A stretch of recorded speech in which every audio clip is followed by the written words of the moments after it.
নমস্কার বন্ধুরা, সবাইকে সত্য কথা চ্যানেলে স্বাগত জানাই। আচ্ছা, আপনি কি খুব বেশি দিন বাঁচতে চান? বেশি দিন বাঁচতে চাওয়ার ইচ্ছা আমাদের সবাই থাকে। আমরা সবাই মনে করি যে আমরা পৃথিবীতে এই সুন্দর পৃথিবীটার রূপ রস গন্ধ ভোগ করব বহুদিন যাবে।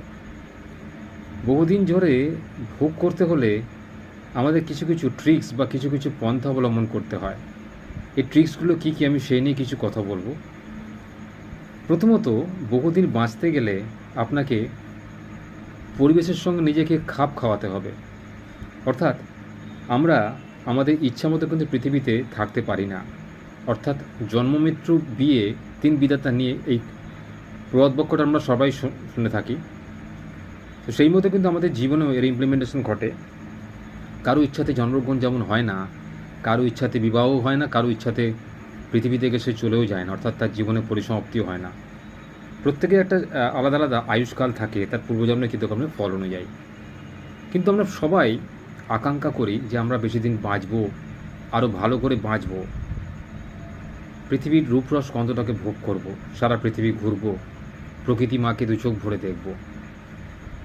যেতে আমরা কেউই কিন্তু চাই না, তবুও কিন্তু বিধাতার নিয়মে আমাদের সবাইকে আয়ু ফুরলে চলে যেতে হয়। অর্থাৎ মানুষের মৃত্যু হয়। মানুষ কেন, প্রতিটা জীবজন্তুরই মৃত্যু হয়, আবার নতুন সৃষ্টি হয়। কারণ আত্মার কোনো বিনাশ নেই। আত্মাকে না আগুনে পোড়ানো যায়, আত্মাকে না জলে ভিজানো যায়, আত্মাকে না কোনো অস্ত্র দিয়ে ছেদন করা যায়। আত্মা অবিনশ্বর। শুধু মানুষের শরীরটার বিনাশ হয়।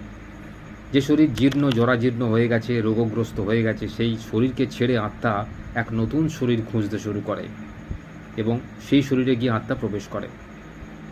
তো মৃত্যুটাকে আমরা ভয় পাই কেন? কারণ মৃত্যু মানে পৃথিবীর থেকে চলে যাওয়ার যে বেদনা আমরা সবাই সহ্য করতে পারি না।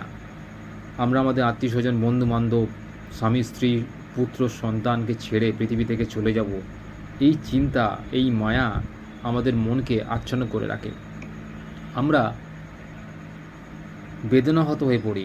অর্থাৎ আমরা নিজেদেরকে খুব পাপী বলে মনে করি যে আমরা পৃথিবী থেকে চলে যাচ্ছি, হয়তো আমরা খুব পাপী। এমনটা নয়। পৃথিবী থেকে চলে যাওয়ার প্রকৃতির যে নিয়ম রয়েছে, সেই নিয়মটাকে তো আমাদের মানতেই হবে। তো বেশি দিন বাঁচতে আমরা কেউই চাই, সবাই চাই, কিন্তু কেউ কি পারি? কেউ পারি না। বাঁচার যে নিয়ম, প্রকৃত নিয়ম, সেই নিয়মগুলোই আমরা সঠিক পালন করি না। কেউ কেউ বেশি খায়, কেউ কেউ কম খায়, কেউ কেউ মানুষকে ক্ষতি করার চেষ্টা করি, কেউ আবার সবসময়